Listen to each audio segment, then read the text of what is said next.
দেখেন ভাই, সবার উদ্দেশ্যে বলতেছি না, এইটা নিয়ে বিরক্ত, ফেনীবাসীও বিরক্ত, এমনকি মাইকিং চলছে।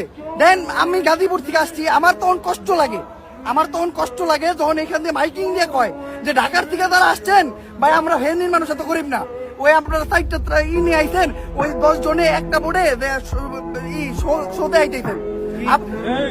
আমার ভাই তখন বুকটা ভাইটা যায়, এনে সারাদিন চিল্লাইয়া, সারাদিন এনে খাইয়া না খেয়ে কষ্ট কইরা যখন দেখি যে কিছু মানুষের জন্য আমাদের গাজীপুর থেকে ঢাকার থেকে আসা মানুষের এইভাবে অপমান হয়, ওই রকম 10 জন একটা বোর্ডে 10 জন 20 জন করে দাঁড়ায়, তাহলে আমাকে অপমান হয়, তখন এই যে কুলজারা ভাইটা জায়গা। কারণ আমরা ঢাকার থেকে সারা রাত গাড়ি চালাই আইছি, বৃষ্টিতে ভিজা, তখন গেলে খবর পাইছি সারা রাত গাড়ি চালাই আইসা কেমনে যে আমরা এই ভেনি পর্যন্ত আসছি আমরা নিজেরা জানি। আজকে সারাটা দিন এই জায়গায় প্রত্যেকটা পার্সন ফেনীর মানুষের লোকে পাগলের মতো কাটতে দেয়, খাইয়া না খাইয়া। কিন্তু